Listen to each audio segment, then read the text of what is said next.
but I was really hoping.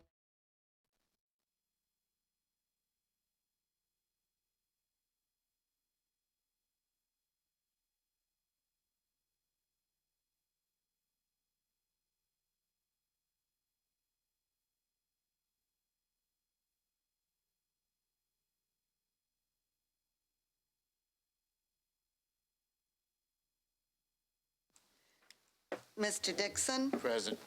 Mr. Rollins? Here. Mr. Scrivano? Here. Mrs. McCulloch? Here. Mr. Siegel? Here. Mr. Connor? Here. Ms. Stanford? Here. With 7 present, we have a quorum. My microphone on, there we go. Okay. I understand that Channel 20, I'm sure you'll all be brokenhearted about this, Channel 20 is not working tonight. It's on their end, not our end. But if anybody cares, they can still go to the district website and click on the YouTube link and see our board meeting on that. Yeah, so we'll move on now to our petitions and communications portion of our meeting, when we invite the public to make comments. The First Amendment of the United States Constitution guarantees the rights of citizens to petition their government, as well as provides for freedom of speech. Also, the Illinois School Code requires that there be a time at regular and special meetings for public comment. Thus, we are following those mandates during this petitions and communication portion of our agenda. According to our board policy 2.230, public comments of the portion of the meeting is limited to a total of 30 minutes. The board will not respond to comments at this time. If it's appropriate, you'll be contacted in a timely manner by staff in response to your questions. In order to allow sufficient time for the business of the board and to conduct our meeting in an efficient and effective manner, we are requesting that you comply with the guidelines that are posted, and each speaker will be allowed no more than 2 minutes to address the board. It's not appropriate to address individual board members or individual administrators or discuss matters that would otherwise be confidential in such meetings. We only have one speaker tonight, but there is a clock on the wall to help you with your 2-minute timing. We thank you for your interest and for your cooperation with the guidelines. And our speaker tonight is Mr. Phil Morrow. You can go up to the, and if you'll push that button, you'll turn the microphone on. And like I said, the clock on the wall will help you with your 2 minutes. Good evening, Board. 2:05. I'm here, so I got to do this quickly. 2 minutes goes pretty quick. So I'm here for my son, Mason Morrow. We recently, last year, calendar year, at Guilford, we moved. He went 3 years there. We moved a half a mile away and it put us in the Auburn School District. I did not want my son to go there because I had previous experience with my 26-year-old. We pulled him out. We homeschooled him to finish up as senior. But if all of you think about for a minute, because I just had my 45th class reunion at Harlem last weekend. Great time. But if you remember your senior year, how important that was. So I'm here tonight to ask you for your blessing that don't take my son's senior year away. I would like to see him finish up at Guilford. I think it's an addendum that I think maybe could be favorable. I don't know. But I think it's an option for all seniors. If you move, for whatever the reason, I think you should be entitled to finish out your senior year at the school of your choice, especially if you grew up and you got a foundation there. He's an athlete. My senior year, I was an athlete. Having the letters on your coat, your girlfriend taking your coat, and all that kind of stuff, prom, class reunion, all that good stuff, homecoming. He would not be able to do that in a new environment. I mean, your senior year, not only do you have these things that you enroll in, fun times, great times, you have to get down to the nitty gritty. You got to learn, you got to do what you're supposed to do. And I know what he's supposed to do, and he's a good kid. I just ask that you give me a blessing to let him finish out senior year at Guilford. Okay, thank you. I'll ask now, are there any board member comments at this time? Mr. Connor. Well, I've got really one major, but another sad item. If you recall, there's a guy named Steve Appel who was very much a part of the original donation of the land that Dr. Swenson did out at Cherry Valley. Our good friend Steve, who's also a trustee there, passed away this weekend, so I wanted to call that out. He was very instrumental in getting all that done. We'll really miss him. Second item, I know probably not a lot of opera fans here, but I am going to say that Jessie Norman, who was one of the fabulous sopranos from the 20th century, just died. So she was great, and her voice will be missed. Thank you. Ms. McCullough. I want to apologize to board members and probably Dr. Jarrett as well. For whatever reason, not getting some communications put me behind, and I'm sorry to not have been in the loop. Okay. No problem. Any other board members' comments? Mr. Siegel. Just wanted to thank the teachers and staff and everybody working with the technology shortcomings. Appreciate your continued patience. I know as things start to come back online, it's not going to be necessarily a super smooth transition back. So please continue being patient. We're very grateful for your flexibility. Okay. Any others? Not, we'll then move on to our recurring contracts.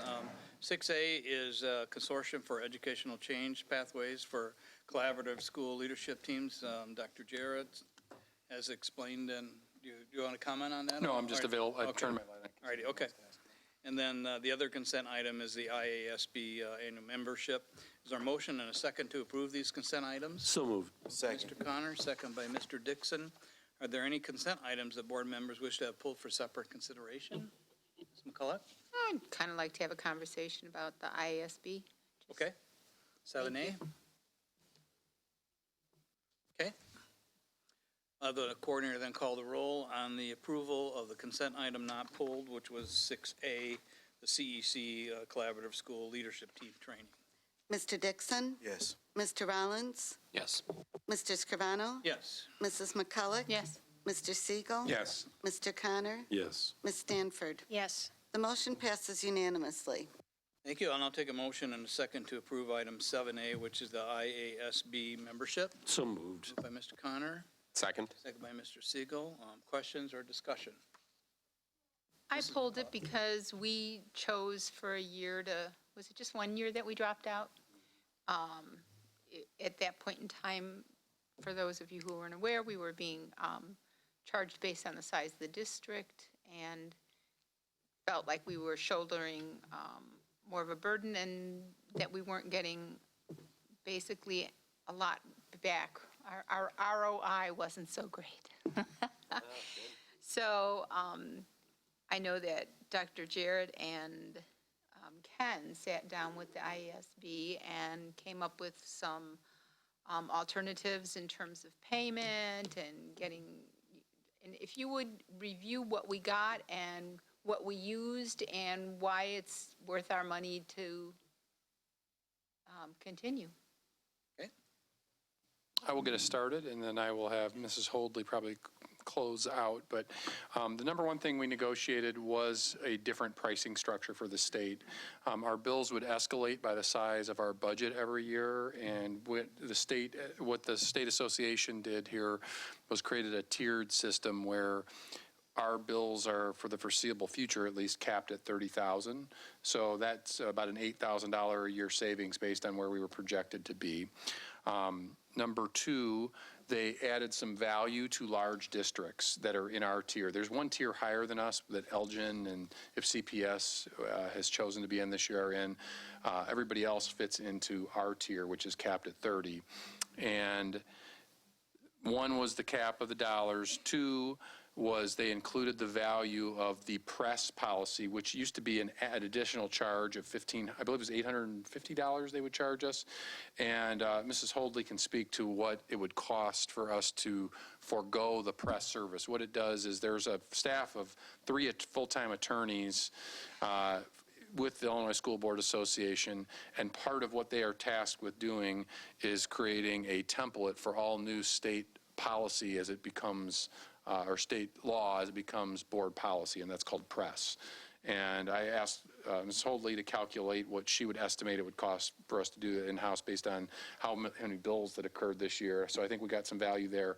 Third, they have said that they will continue to waive, whenever possible, a minimum of at least one board training session, which I believe we've set a session up for the 19th, and I suppose pending board approval tonight, that will be part of the value that we get out of this as well.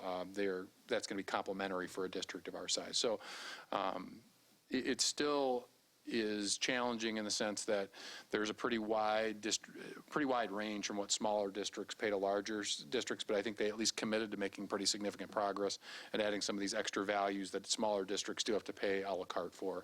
Lori, the estimate on that press piece, if you would. And there are actually a couple of other benefits that from the legal department we receive. So we have at least 2 meetings a year with all of the other in-house counsel, and they provide the continuing legal education at these meetings. So that, to both the Deputy General Counsel and myself, that would be about a value of $1,000 per meeting. So that's roughly $2,000 per year. So that isn't the significant sum. When you look at all of the legislation, and our legislators here in Illinois love addressing what they view as school issues. So all of those, we look at about, on average, about 50 policies a year, including the accompanying administrative regulations, if not more, but that's, you have a light year, but in any event, that's a significant amount of time. It's hard to estimate because we do use the service, and on the years, I think we had 1 year where we didn't, and then we really loaded up with the policies once we got it back, realizing that we had missed certain legislation. But in any event, I think it would be safe to say between 50 and 100 hours, man hours, to do all of the policy work. So we would probably offset that by either getting additional assistance from outside counsel or not. But it is, outside of the monetary value, it really is a benefit to the compliance area for board regulations and policies. Any other questions or comments? Ms. McCullough. So the most important part that we belong is for the legal aspect. So basically the $30,000 covers all the time that you guys would spend plus your training. I know that what's available to us, but we would also have to pay for if we went to the conference and a training session, or the $400 or whatever that we would have had to pay them to come here is Right. And you do receive other benefits. They have different publications and stuff to the extent you're interested in that. okay. So there's that availability as well. Thank you for that. Okay. Seeing no other questions, I have the coordinator call the roll on the approval of item 7A. Mr. Rollins? Yes. Mr. Scrivano? Yes. Mrs. McCulloch? Yes. Mr. Siegel? Yes. Mr. Connor? Yes. Ms. Stanford? Yes. Mr. Dixon? Yes. The motion passes unanimously. Thank you. We'll move on to the closed session consent agenda item, including the HR organizational report and addendum, which is item 8A. Is there a motion and a second to approve this item? So moved. Mr. Connor, second by Mr. Dixon. Any questions or discussion? No discussion. See, I'm trying to get done here. I'll have the coordinator then call the roll on the approval of the HR organizational report. Mr. Scrivano? Yes. Mrs. McCulloch? Yes. Mr. Siegel? Yes. Mr. Connor? Yes. Ms. Stanford? Yes. Mr. Dixon? Yes. Mr. Rollins? Yes. The motion passes unanimously. I'll ask now if there are any further comments or agenda recommendations for the board for tonight. If not, I'll take a motion for adjournment. And a second. All in favor say aye. Opposed, same sign. We are adjourned at 6:32.